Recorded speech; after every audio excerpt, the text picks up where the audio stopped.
NCIB times ಮೀಡಿಯಾಗೆ ಸ್ವಾಗತ. ನಾನು ದರ್ಶನ್ ಹುಣಸೂರು. ಲೋಕಾಯುಕ್ತರು ರಾಜೀನಾಮೆಯನ್ನ ಕೊಡಲಿ, ಅಬಕಾರಿ ಸಚಿವರಾದ ಆರ್.ಬಿ. ತಿಮ್ಮಾಪುರ ಅವರನ್ನ ವಜಾಗೊಳಿಸಿ ನ್ಯಾಯಾಂಗ ಉಸ್ತುವಾರಿಯಲ್ಲಿ ಸಿಬಿಐ ತನಿಖೆಯನ್ನ ಮಾಡಿಸಬೇಕು. ಈ ಬಗ್ಗೆ ಆಗ್ರಹಿಸಿ ಕರ್ನಾಟಕ ರಾಷ್ಟ್ರ ಸಮಿತಿ ಪಕ್ಷದ ರಾಜ್ಯಾಧ್ಯಕ್ಷರಾದ ರವಿ ಕೃಷ್ಣಾರೆಡ್ಡಿ ಅವರ ನೇತೃತ್ವದಲ್ಲಿ ಬೃಹತ್ ಪ್ರತಿಭಟನೆ ಹಾಗೆ ವಿಧಾನಸೌಧ ಚಲೋ ಕಾರ್ಯಕ್ರಮವನ್ನು ಹಮ್ಮಿಕೊಳ್ಳಲಾಗಿತ್ತು. ನಗರದ ಫ್ರೀಡಂ ಪಾರ್ಕ್ನಲ್ಲಿ ಆಡಳಿತದಲ್ಲಿನ ಅಕ್ರಮ, ಅವ್ಯವಹಾರ, ಕರ್ತವ್ಯ ಲೋಪ ಹಾಗೆ ಭ್ರಷ್ಟಾಚಾರವನ್ನ ನಿಯಂತ್ರಿಸಬೇಕಾಗಿರುವಂತಹ ಲೋಕಾಯುಕ್ತ ಸಂಸ್ಥೆಯ ನಿರಂತರ ಅಕ್ರಮಗಳು ಹಾಗೆ ಅವ್ಯವಹಾರಗಳಲ್ಲಿ ಸಿಕ್ಕಿ ಹಾಕಿಕೊಂಡಿರುವಂಥದ್ದು ನಿಜವಾಗ್ಲೂ ಕೂಡ ದುರದೃಷ್ಟಕರ.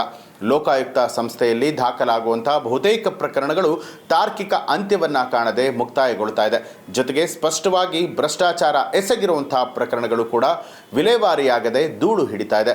ಇದು ಲೋಕಾಯುಕ್ತ ಸಂಸ್ಥೆಯು ಹಳ್ಳ ಹಿಡಿದಿರೋದನ್ನ ಬಹಳ ಸ್ಪಷ್ಟವಾಗಿ ತೋರಿಸ್ತಾ ಇದೆ. ಲೋಕಾಯುಕ್ತ ಸಂಸ್ಥೆಯ ಘನತೆಯನ್ನ ಹಾಗೆ ವಿಶ್ವಾಸವನ್ನ ಎತ್ತಿ ಹಿಡಿಯಬೇಕಾದ ಹೊಣೆಗಾರಿಕೆ ಹಾಲಿ ಲೋಕಾಯುಕ್ತ ನ್ಯಾಯಮೂರ್ತಿ ಬಿ.ಎಸ್. ಪಾಟೀಲ್ ಅವರ ಮೇಲಿರುತ್ತೆ. ಆದರೆ ಪ್ರಸ್ತುತ ಲೋಕಾಯುಕ್ತರು ಈ ಒಂದು ಕಾರ್ಯದಲ್ಲಿ ಸಂಪೂರ್ಣವಾಗಿ ವಿಫಲರಾಗಿರುವಂಥದ್ದು ಸ್ಪಷ್ಟ ಆಗ್ತಾ ಇದೆ.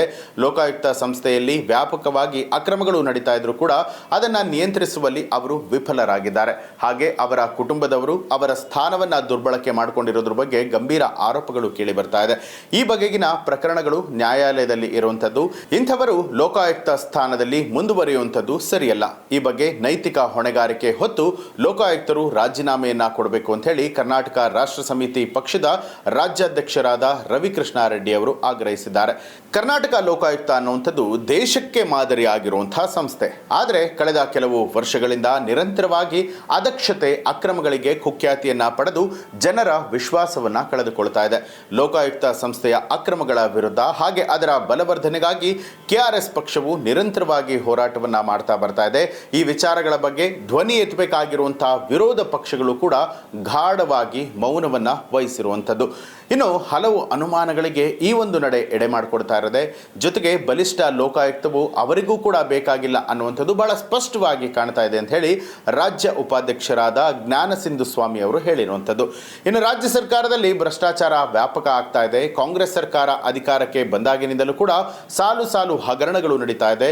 ಇದನ್ನ ನಿಯಂತ್ರಣವನ್ನ ಮಾಡೋದಕ್ಕೆ ಸರ್ಕಾರದ ವತಿಯಿಂದ ಯಾವುದೇ ಕ್ರಮಗಳನ್ನ ಕೈಗೊಳ್ತಾ ಇಲ್ಲ.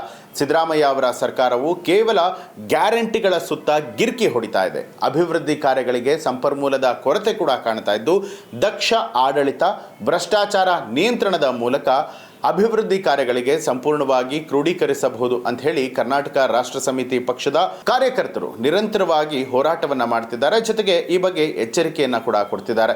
ಈ ಬಗ್ಗೆ ಗಮನವನ್ನ ಕೊಡದೆ ಈಗ ಸ್ವಪಕ್ಷದವರಿಂದಲೇ ಭ್ರಷ್ಟಾಚಾರದ ಬಗ್ಗೆ ಹೇಳಿಕೆಗಳು ಕೂಡ ಕೇಳಿ ಬರ್ತಾ ಇರುವಂಥದ್ದು.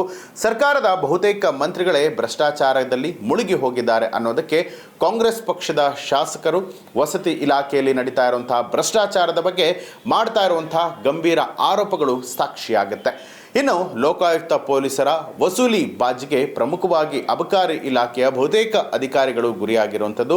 ಇಂದು ಅಬಕಾರಿ ಇಲಾಖೆಯಲ್ಲಿ ಅಸಹ್ಯಕರ ಅವ್ಯವಹಾರ, ಭ್ರಷ್ಟಾಚಾರ ಹಾಗೆ ಅಕ್ರಮಗಳು ನಡೀತಾ ಇರೋದು ಕೂಡ ಸ್ಪಷ್ಟ ಆಗ್ತಾ ಇದೆ. ಇದೆಲ್ಲವನ್ನ ನಿಯಂತ್ರಿಸಬೇಕಾದ ಅಬಕಾರಿ ಸಚಿವರಾದ ಆರ್.ಬಿ. ತಿಮ್ಮಾಪುರ ಅವರು ಆರೋಪಿಗಳೊಂದಿಗೆ ಸಂಪರ್ಕದಲ್ಲಿ ಇರುವಂಥದ್ದು ಗಂಭೀರವಾದಂತಹ ವಿಚಾರ.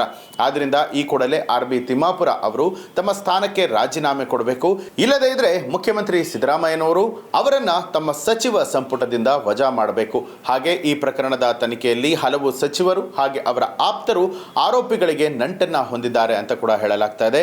ಈ ಬಗ್ಗೆ ಮಾಹಿತಿಯನ್ನ ಪಡೆದುಕೊಂಡು ಸಚಿವರುಗಳನ್ನ ಕೂಡ ತಮ್ಮ ಸಚಿವ ಸಂಪುಟದಿಂದ ಕೈ ಬಿಡಬೇಕು ಅಂತ ಹೇಳಿ ರಾಜ್ಯ ಉಪಾಧ್ಯಕ್ಷರಾದ ರಘು ಜಾಣಗೆರೆ ಅವರು ಹೇಳಿದ್ದಾರೆ. ಲೋಕಾಯುಕ್ತ ಸಂಸ್ಥೆಯಲ್ಲಿ ನಡೆದಿರುವಂತಹ ಅಕ್ರಮಗಳು ಇದನ್ನ ಲೋಕಾಯುಕ್ತ ಪೊಲೀಸರೇ ತನಿಖೆಯನ್ನ ಮಾಡುತ್ತಿದ್ದಾರೆ. ಆದರೆ ರಾಜ್ಯ ಪೊಲೀಸ್ ಇಲಾಖೆ ಹಾಗೂ ಲೋಕಾಯುಕ್ತ ಪೊಲೀಸ್ ಸಿಬ್ಬಂದಿಗಳು ಒಂದೇ ಮೂಲದವರಾಗಿದ್ದು ಇವೆರಡೂ ಕೂಡ ಸಂಸ್ಥೆಗಳಿಂದ ತನಿಖೆಯನ್ನ ಮಾಡುವಂಥದ್ದು ಸ್ವಹಿತಾಸಕ್ತಿಯ ಸಂಘರ್ಷ ಆಗುತ್ತೆ. ಜೊತೆಗೆ ತನಿಖೆ ಪಾರದರ್ಶಕವಾಗಿ ನಡೆಯುವಂತಹ ಸಂಭವ ಬಹಳನೇ ಕಡಿಮೆ ಇರುತ್ತೆ. ಆದ್ರಿಂದ ಸರ್ಕಾರ ಈ ಕೂಡಲೇ ಈ ಪ್ರಕರಣವನ್ನ ನ್ಯಾಯಾಲಯದ ಉಸ್ತುವಾರಿಯಲ್ಲಿ ಸಿಬಿಐಗೆ ವಹಿಸಬೇಕು ಅಂತ ಹೇಳಿ ರಾಜ್ಯ ಸಂಘಟನಾ ಕಾರ್ಯದರ್ಶಿ ಕಾರ್ಯದರ್ಶಿ ಎಲ್ ಜೀವನ್ ಅವರು ಆಗ್ರಹ ಮಾಡಿದ್ದಾರೆ.